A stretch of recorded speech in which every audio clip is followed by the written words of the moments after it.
आपको बता दें पश्चिम बंगाल में 697 बूथों पर फिर से वोटिंग हो रही है।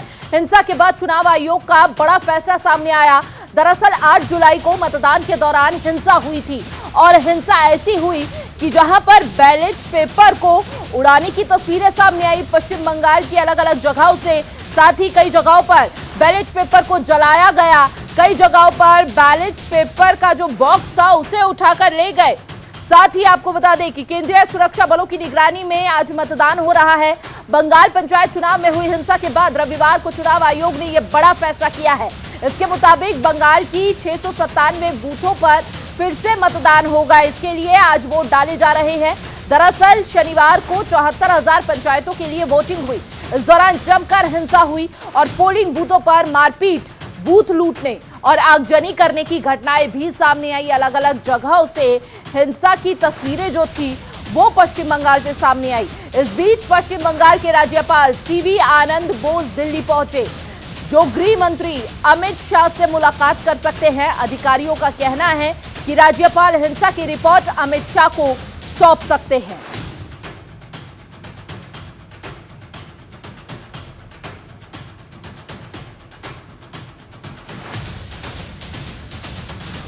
तो 8 जुलाई को मतदान के दौरान हुई थी हिंसा। अब ये तस्वीरें देखिए जहां पर केंद्रीय सुरक्षा बलों की तैनाती यहां पर देखने को मिल रही है पोलिंग बूथों पर। क्या लगता है सेंट्रल फोर्स सिक्योरिटी ठीक ठाक है, कोई बात नहीं, ठीक ठाक है। सुबह सुबह सब लाइन में आया है, वो ठीक ठाक है। सेंट्रल फोर्स एक डिमांड रही है, पहली बार नहीं था, चाहिए पहली बार नहीं था, अभी सेंट्रल फोर्स है। लगता है फिर से वोट पीसफुल होगा। पीसफुल होगा। सुबह सुबह सब लाइन में आया है, पीसफुल वोट होगा, कोई प्रॉब्लम नहीं है। यही कारण है, पहला दिन को कोई फोर्स नहीं था, ठीक 3 पुलिस थे। उसी दिन इसे झमेला वो गंडगोल हमें भूल ही अच्छी बांग्ला हिंदी। तो आज हम लोग को देख के बहुत खुश हुआ कि सेंट्रल फोर्स यहाँ पर आया, अच्छे से हम लोग वोट दे के घर जा सकेंगे। तो आज यहाँ पर बहुत टाइट है क्योंकि हम लोग एक पंजाब पुलिस से 10 कांस्टेबल एंड ऑफिसर दिया और बंगाल पुलिस से 1 ऑफिसर एंड 10 कांस्टेबल दिया और मेरा साथ भी एक रिजर्व है, इसका अमाउंट है 52 constable and 2 officers and my self himself. ये देखिए, ये तो स्वाभाविक है, डर उनको लगता है, बट फेयर के आज कोई इशू नहीं है because we have enough deployment today and voter is already on the line and these sides where polling has already been started, but some people are not there, but I think that they will come at the time will going on. और ज्यादा जानकारी के साथ संवाददाता नरेश तोमर हमारे साथ phone line पर जुड़ चुके हैं। नरेश, देखिए पश्चिम बंगाल के राज्यपाल सीवी आनंद बोस दिल्ली पहुंचे हैं, ऐसे में क्या तस्वीरें बनती हुई नजर आ रही है, क्योंकि ये अनुमान लगाया जा रहा है कि गृह मंत्री अमित शाह से मुलाकात कर सकते हैं और अधिकारियों का कहना है कि राज्यपाल हिंसा की रिपोर्ट अमित शाह को सौंप सकते हैं। आज देखिए, जिस तरह पश्चिम बंगाल में चुनाव हो रहे थे, जिसको लेकर पहले से अंदाजा ये लगाया जा रहा था कि वहां पर हिंसा होगी, क्योंकि जब नामांकन के लिए पहुंचे तो उस समय भी जो है ये हालात देखने को मिले थे। आज की हालात में जो है आप देखेंगे किस तरह जो है वहाँ पे पहले दिन ही जो है जिस तरह पोलिंग हुई, पोलिंग के बाद जो है हिंसा हुई। तो हिंसा को देखते हुए जो है मैं आपको बताना चाहूँगा, जिस तरह जो है पश्चिम बंगाल में हिंसा हुई उसको लेकर पश्चिम बंगाल के 175 बूथ है, जिसके बाद मालदा 122 बूथों पर, मुर्शिदाबाद में 175 बूथ और नदिया में 89 बूथ पर जो है पूर्व मतदान हुआ, क्योंकि वहाँ पे हिंसा हुई है और लगभग जो है 40 से ज्यादा लोगों की मौत हो चुकी है। ऐसे में जो है 24 परगना और के 40 बूथ और 86 बूथ अन्य जगहों के वहाँ भी पूर्व मतदान होगा। तो ऐसे में आप कह सकते हैं कि पहले से जो अंदाजा भारतीय जनता पार्टी की तरफ से लगाया जा रहा था वहाँ पर ऐसी स्थिति बनी। अब जो है राज्यपाल दिल्ली पहुंचे हैं, गृह मंत्रालय को रिपोर्ट देंगे और उसके बाद में जो है वहाँ जांच की मांग करेंगे और साथ ही जो है अमित शाह से मुलाकात की जाएगी। नरेश, देखिए ये आकलन लगाना और ये समझना बहुत जरूरी हो जाता है। आज की जो तस्वीरें हैं, अगर पिछले चुनावों की बात की जाए तो हमेशा से पश्चिम बंगाल में इस तरह की तस्वीरें नजर आती हैं। भले ही सुबह से आज शांतिपूर्वक ढंग से मतदान जारी है, भारी संख्या में महिला वहां पर अपने मतों का प्रयोग करने के लिए पहुंच रही है और अभी जो स्थिति है वो सामान्य पश्चिम बंगाल में बनी हुई है। लेकिन अगर पूर्व की बात की जाए नरेश, तो स्थिति कुछ और होती है और हमेशा से ही जब जब चुनाव पश्चिम बंगाल में होते हुए नजर आते हैं तो हिंसक झड़पें जो है वो देखने को मिलती है। ऐसे में यह आकलन करना बहुत ज्यादा जरूरी हो जाता है कि इसके पीछे का कारण क्या है। देखिए, जिस तरह पिछली बार विधानसभा चुनाव हुए थे, इसमें आपने देखा होगा ममता बनर्जी की पार्टी और भारतीय जनता पार्टी आमने सामने थी और हिंसा हुई थी काफी जी। और बार बार जो है आरोप ये लगाए जा रहे थे कि ममता बनर्जी द्वारा जो है ये हिंसा कराई जा रही है। बिल्कुल। और वहीं आज की स्थिति अगर आप देखेंगे तो आज की स्थिति भी बिल्कुल ऐसी है और जिस तरह जो है वहाँ पे मृत्यु हिंसा के बाद में कुछ लोगों की मौत। बिल्कुल, लेकिन देखिए विपक्ष जो है लगातार सरकार पर तो सवाल उठाता रहा है, लेकिन कहीं ना कहीं टीएमसी ये भी कहती हुई नजर आ रही है कि उन्होंने तमाम व्यवस्था की हुई थी। लेकिन सवाल ये उठता है कि क्या उनकी व्यवस्था नाकाफी हमेशा साबित क्यों हो पाती है और ऐसे में कोई ठोस कदम क्यों नहीं उठाए जाते। हालांकि आज की अगर बात की जाए तो केंद्रीय सुरक्षा बलों की वहां पर तैनाती है और स्थिति भी सामान्य बनी हुई है। बहुत बहुत शुक्रिया नरेश आपका तमाम जानकारी साझा करने के लिए। चलिए खबरों में आगे बढ़ेंगे। सुप्रीम कोर्ट राष्ट्रीय राजधानी में सेवाओं पर नियंत्रण से जुड़े केंद्र के अध्यादेश की संवैधानिक वैधता को चुनौती देने वाली है। दिल्ली सरकार की याचिका पर सोमवार को सुनवाई करेगी भारत के मुख्य न्यायाधीश डीवाई चंद्रचूड़ और जस्टिस पीएस नरसिम्हा की पीठ इस मामले पर सुनवाई कर सकती है। सीनियर वकील अभिषेक मनु सिंघवी ने मामले का उल्लेख करते हुए तत्काल सुनवाई किए जाने का अनुरोध किया था। दिल्ली सरकार ने याचिका में कहा कि यह अध्यादेश कार्यकारी आदेश का असंवैधानिक इस्तेमाल है जो शीर्ष अदालत और संविधान की मूल संरचना के उल्लंघन का प्रयास करता है। तो आज का दिन दिल्ली सरकार के लिए भी बेहद महत्वपूर्ण, साथ ही एलजी और केंद्र सरकार के लिए भी बेहद महत्वपूर्ण हो जाता है क्योंकि प्रशासकों के तबादले को लेकर आज सुप्रीम कोर्ट में सुनवाई है और लंबे समय से दिल्ली के अंदर सियासी घमासान केंद्र के अध्यादेश को लेकर जिस तरह से मचा हुआ था, आज कहीं ना कहीं सुनवाई के बाद तस्वीर साफ होगी कि क्या इस बवाल पर पूर्ण विराम लगेगा या फिर अभी तस्वीर और बदलती हुई दिल्ली की सियासत में नजर आ सकती है। तो पिछली हियरिंग में एलजी केंद्र को जारी किया गया था नोटिस। दिल्ली सरकार ने ऑर्डिनेंस को असंवैधानिक बताया था। केंद्र के अध्यादेश को भी चुनौती देती हुई दिल्ली सरकार नजर आई थी और कई बार ऐसा बवाल भी सामने आया जहां पर दिल्ली सरकार और एलजी के बीच में ठनी हुई नजर आई। कई ऐसे मुद्दे रहे जहां पर दिल्ली सरकार एलजी को, केंद्र सरकार को घेरती हुई नजर आई और ये कहती हुई नजर आई कि जिस तरह से केंद्र दबाव बनाने का प्रयास कर रहा है प्रशासकों के तबादले को लेकर, जिस तरह से जो अध्यादेश लाया गया है वो कहीं ना कहीं असंवैधानिक है। और ज्यादा जानकारी के साथ संवाददाता भावना सिसोदिया हमारे साथ जुड़ चुकी है। भावना, देखिए आज का दिन बेहद महत्वपूर्ण हो जाता है दिल्ली सरकार के लिए भी, क्योंकि जिस तरह से दिल्ली के सीएम अरविंद केजरीवाल तमाम विपक्षी दलों को एकजुट करने का भी प्रयास करते रहे और साथ ही साथ केंद्र सरकार पर हमेशा से केंद्र के अध्यादेश को लेकर हमलावर रहे, लेकिन आज तस्वीर साफ हो जाएगी कि आखिर किसका पलड़ा जो है वो भारी नजर आएगा। अध्यादेश को लेकर जो दिल्ली सरकार द्वारा याचिका लगाई गई थी उसको सुप्रीम कोर्ट में संज्ञान में लेते हुए सुनवाई का फैसला किया है और आज ही वो दिन है जिसका दिल्ली सरकार को बेसब्री से इंतजार था, क्योंकि पहले भी देखा गया है कि राज्य सरकार के अंतर्गत आने वाले सभी अधिकारों को जो है वो लगातार राज्य सरकार द्वारा ही इस्तेमाल किया जाता था। लेकिन अगर आम आदमी पार्टी के आने के बाद की बात की जाए तो कहीं ना कहीं आम आदमी पार्टी के राज्य सरकार में आने के बाद उनका हक छीनने का जिस तरीके से केंद्र सरकार द्वारा प्रयास किया जा रहा है, इसको लेकर राज्य सरकार ने सुप्रीम कोर्ट का रुख किया था, जिसको लेकर आज सुनवाई होनी है। वहीं आम आदमी पार्टी का लगातार यही कहना है कि पहले भी ये स्थिति क्लियर हो चुकी है, तो अब जिस तरीके से काला अध्यादेश जैसे सुप्रीम कोर्ट का फैसला आया था सर्विसेज और ट्रांसफर पोस्टिंग मामला राज्य सरकार के हक में, तो उससे स्थिति क्लियर हो चुकी थी कि ये सारे अधिकार राज्य सरकार के ही है। लेकिन जिस तरीके से काला अध्यादेश लाया गया है उसके बाद दोबारा राज्य सरकार को सुप्रीम कोर्ट का रुख करना पड़ा, जिसको लेकर आज सुप्रीम कोर्ट सुनवाई करने वाला है। और वहीं राज्य सरकार को पूरा विश्वास है कि सुप्रीम कोर्ट जो है वो दिल्ली सरकार के हक में ही फैसला देगी। जी भावना, आप बने रहिए, आपसे आगे भी खबरों में हम अपडेट लेते रहेंगे।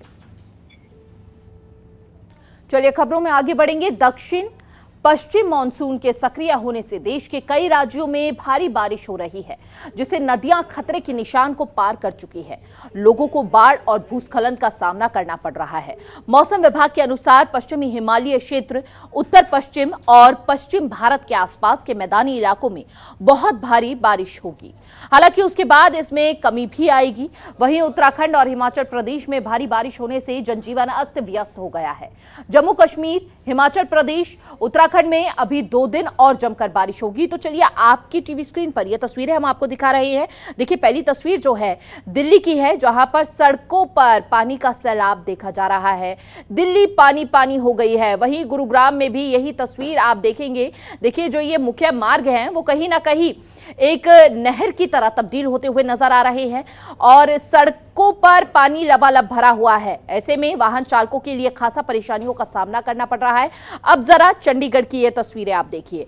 चंडीगढ़ में भी यही हालात नजर आ रहे हैं। नदी नाले अपने उफान पर है और ऐसे में जो आम जनजीवन है वो अस्त व्यस्त हो गया है। अब डोडा की तस्वीरों को आप देखेंगे, जहां पर खतरे के निशान से ऊपर नदी नाले पहुंच गए हैं और ऐसे में प्रशासन लगातार लोगों से सावधानी बरतने की अपील कर रहा है। सोलन में भी इसी तरह की तस्वीरें, कहीं पर भूस्खलन और मैदानी इलाकों से लेकर पहाड़ी क्षेत्रों में बारिश जो है आफत बनती हुई नजर आ रही है। नैनीताल में आप देखिए लगातार मूसलाधार बारिश ने लोगों का जनजीवन अस्त व्यस्त कर दिया है। उत्तरकाशी से भी इसी तरह की तस्वीरें सामने आ रही है। भूस्खलन से चट्टानें दरक कर सड़कों पर आ गई है। कई ग्रामीण क्षेत्रों का मुख्य मार्ग से संपर्क टूट गया है। वहीं कुल्लू की तस्वीर आप देखेंगे कि कई जगहों पर पेड़ टूटे हैं, कई घर भारी बारिश के कारण ढह गए हैं। तो ये तस्वीरों से आप अनुमान लगा सकते हैं पुल पानी में गया। देखिए ये पुल की तस्वीर है, आप देखेंगे किस तरह से बारिश का सैलाब उमड़ा कि पुल को भी अपने साथ बहा ले गया। भारी बारिश को लेकर दिल्ली के सीएम ने बैठक भी बुलाई है।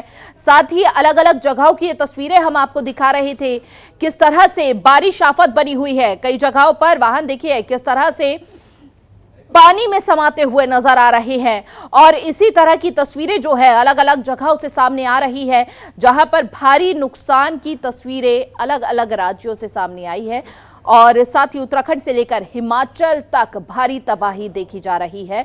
भगवान भी पानी में है। अब ये तस्वीर आप देखिए जरा, और साथ ही कई मकान ढह गए हैं पानी में। इसके अलावा आपको बता दें कि सड़कों में भी लबालब पानी भरा हुआ है, कई पेड़ टूटे हैं, चट्टानें दरक कर मुख्य मार्गों पर आ गई है, नदी नाले अपने उफान पर है। ज्यादा जानकारी के साथ संवाददाता भावना सिसोदिया हमारे साथ जुड़ी हुई है। भावना देखिए, अगर दिल्ली के हालातों की बात की जाए तो सोशल मीडिया पर भी काफी तस्वीरें वायरल हो रही है। विपक्षी दल भी लगातार हमलावर नजर आ रहे हैं आम आदमी पार्टी सरकार पर, और ऐसे में सीधे तौर पर अब अरविंद केजरीवाल ने बैठक बुलाई है। इस बैठक में क्या कुछ खास हो सकता है, यह अपने आप में बड़ा सवाल। तो तकनीकी कारणों के चलते संपर्क टूट गया है, लेकिन आपको बता दें कि आज अरविंद केजरीवाल ने बैठक बुलाई है। बैठक जिस तरह से भारी बारिश हो रही है, इससे पहले अपने तमाम कार्यकर्ता, मंत्री, नेताओं को निर्देश देते हुए सीएम अरविंद केजरीवाल नजर आए थे कि तमाम जगहों का जायजा लिया जाए, निरीक्षण किया जाए। इतना ही नहीं, उनके तमाम मंत्री दिल्ली की सड़कों पर भी नजर आए। लेकिन आज दिल्ली के सीएम अरविंद केजरीवाल ने भारी बारिश को लेकर बैठक बुलाई है। बैठक में मुआयना किया जाएगा कि स्थिति आखिर सामान्य कैसे की जाए। लगातार मूसलाधार बारिश ने जहां पर आम जनजीवन अस्त व्यस्त कर दिया है और ऐसे में भारी तबाही जो है कई जगहों पर देखी जा रही है। अब ये तस्वीरें आप देखिए, एटीएम ही पानी में बह गया। देखिए ये तस्वीरें किस तरह से ये मकान ढह जाते हैं, ये एटीएम पानी में ढह जाता है और सड़क डूबी, कार डूबी, सड़क पर सैलाब है। ये तस्वीरें हम आपको अलग अलग जगहों से दिखा रहे हैं। कहीं पर गाड़ी जो है पानी में बहती नजर आ रही है, तो कहीं पर पूरे के पूरे मकान जो है वो ढह गए हैं। इसके अलावा दिल्ली की सड़कों की अगर बात की जाए तो दिल्ली की सड़कों पर ऐसा लग रहा है जैसे वो सड़कें नहीं तालाब हों और कई जगहों पर ऐसी तस्वीरें भी सामने आई है जहां पर भारी नुकसान लोगों को पहुंचा है। करंट लगने से भी कई जगहों पर लोगों की मौत हो गई है। इसके अलावा मंडी में बह गया है 40 साल पुराना पुल। पंजाब में बिल्डिंग ढही है, सड़कें डूबी हुई हैं पानी से।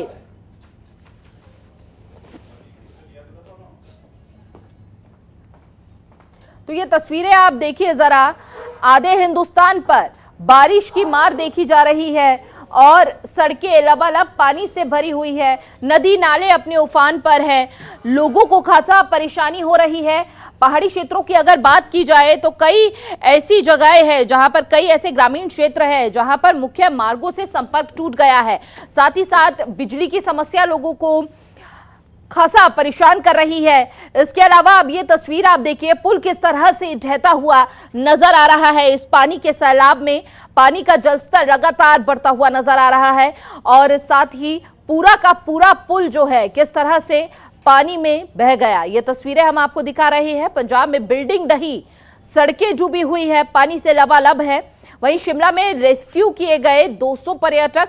उत्तराखंड से लेकर हिमाचल तक बारिश के कारण भारी तबाही देखने को मिल रही है। आधे हिंदुस्तान में बारिश की मार झेल रहा है, सड़क डूब गई हैं, कारें डूब रही हैं। अब आप ये तस्वीर देखिए, पुल भी किस तरह से पानी में डूबता हुआ नजर आ रहा है।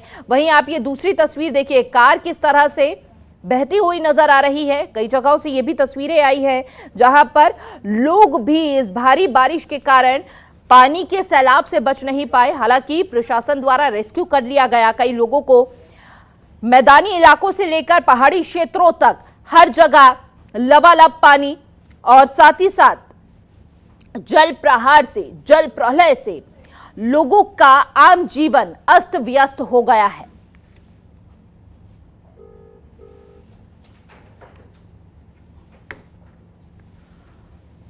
तो कार पानी में चली गई और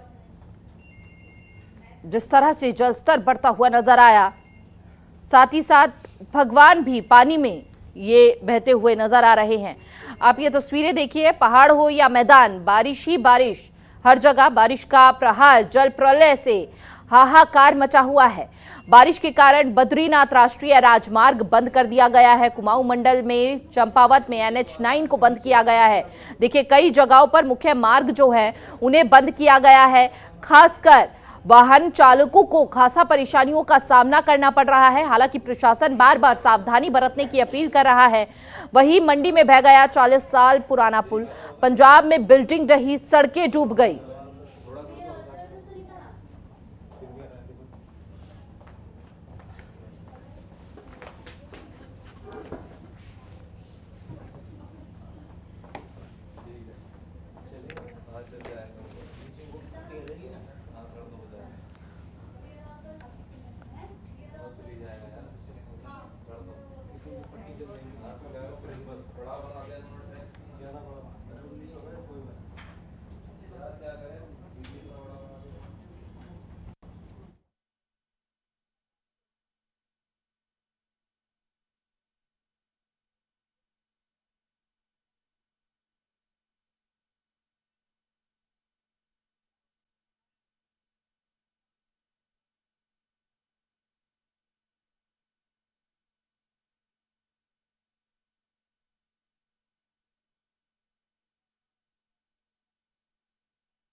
चलिए अब खबरों में आगे बढ़ेंगे और महादेव की महापूजा की ओर बढ़ेंगे। सावन का पहला सोमवार है आज, 59 दिन के इस सावन का पहला सोमवार है आज। शिवालयों में उमड़ी है भक्तों की भारी भीड़।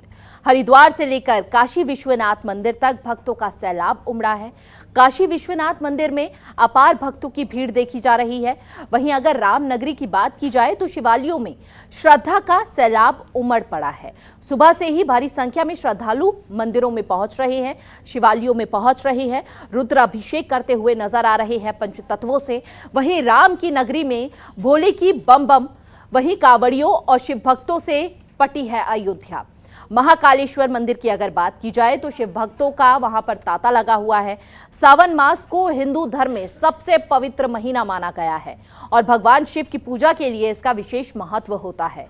सावन के महीने का प्रत्येक दिन शिव पूजा के लिए खास माना जाता है, लेकिन सावन के सोमवार शिव जी की कृपा का लाभ पाने के लिए सबसे शुभ फलदायी माना जाता है।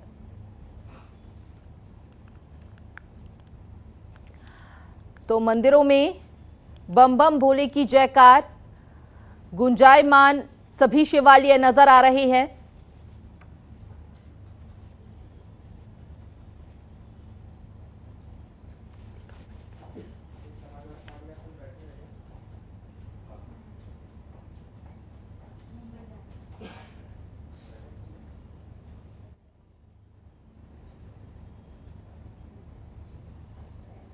और मंदिर में किस तरह से भक्तिमय होता हुआ पूरा वातावरण नजर आ रहा है, इसको लेकर हमारे संवाददाता ग्राउंड जीरो से हमारे साथ जुड़ गए हैं।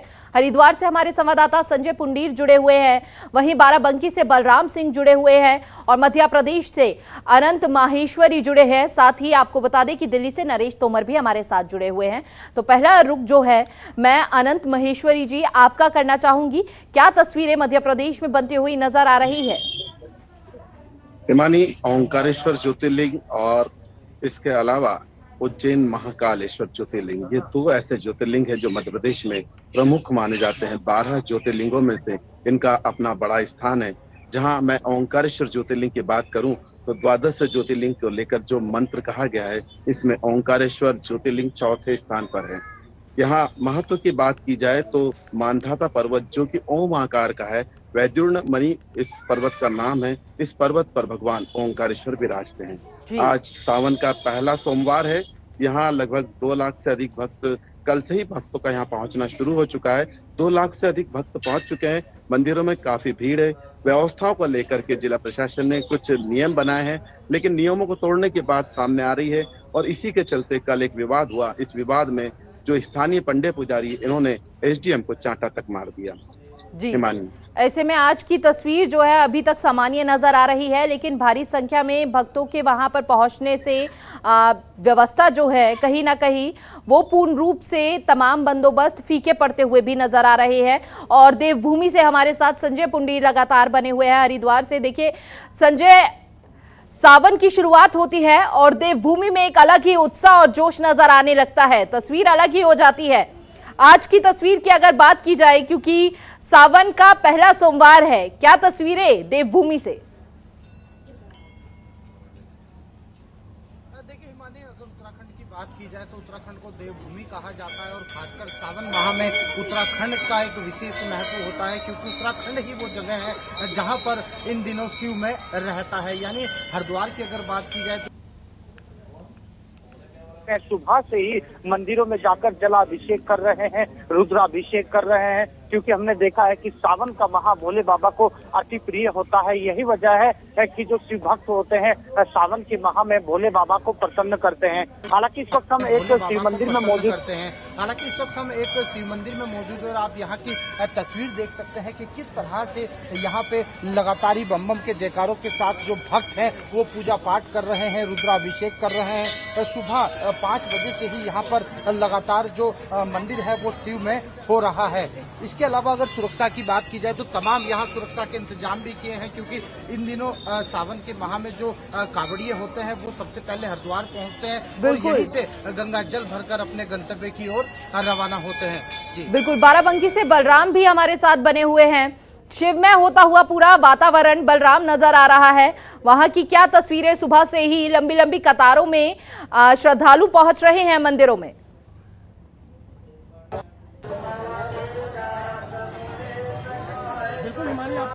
बाराबंकी की अगर हम बात करें तो बाराबंकी में तमाम प्रसिद्ध मंदिर हैं, जहां से जो है, क्योंकि आज जो है सावन का पहला सोमवार है और सुबह से जो है कई जिलों से और कई स्थानों से लोग मंदिरों में जो पहुंच रहे हैं क्योंकि सावन का सोमवार महत्वपूर्ण ये हो जाता है, क्योंकि सावन का जो समय रहता है, जो सावन का दिन होता है, उसमें सोमवार का महत्व इसलिए माना जाता है क्योंकि इसमें जो है भगवान भोले से जो मांगे गए, जो जिनके मन में कुछ होता है वो अगर मांगते हैं तो भगवान भोले उसको पूरा करते हैं। और सुबह से चाहे वो लोधेश्वर महादेवा की बात करें या बाराबंकी का प्रसिद्ध मंदिर है सिद्धेश्वर मंदिर, हम इसमें सिद्धेश्वर मंदिर के सामने खड़े हैं। आप देख सकते हैं कि पीछे तमाम जो है श्रद्धालु सुबह से ही जो है यहाँ पहुंच रहे हैं और बाबा भोले को जो है जलाभिषेक कर रहे हैं। और अगर हम सुरक्षा व्यवस्था की बात करें तो चाहे बाराबंकी के डीएम अविनाश कुमार हो या बाराबंकी के एसपी जो है दिनेश कुमार सिंह लगातार जो है श्रद्धालुओं को।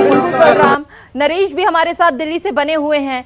नरेश, देखिए, कहा जाता है कि दिल्ली में कोई भी विशेष त्योहार हो उसमें मंदिर परिसर में भारी संख्या में श्रद्धालु पहुंचते हैं और चूंकि आज का दिन बेहद खास भी है, सावन का पहला सोमवार है, क्या तस्वीरें, कितना उत्साह श्रद्धालुओं में देखने को मिल रहा है आज?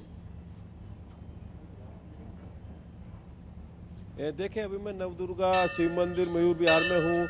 यहाँ सुबह से तांता लगा हुआ है, शिव भक्त आ रहे हैं। सृष्टि में सबसे बड़े भगवान शिव माने गए हैं। आज उनका सावन का पहला सोमवार है, पूरा ये सावन का महीना है, तो इसको लेकर कहीं न कहीं भक्त पूरी तरह तैयार हुए हैं और जल चढ़ा रहे हैं, कोई दूध चढ़ा रहा है, अलग अलग प्रकार के चढ़ाए जा रहे हैं शिव के ऊपर। तो ऐसे में बिल्कुल रुद्र अभिषेक करने के लिए सुबह से ही लंबी लंबी कतारों में लगे भक्त नजर आ रहे हैं। पूरा वातावरण जो है वो जयकारों से गुंजायमान हो रहा है। बहुत बहुत शुक्रिया आप सभी का हमारे साथ जुड़ने के लिए।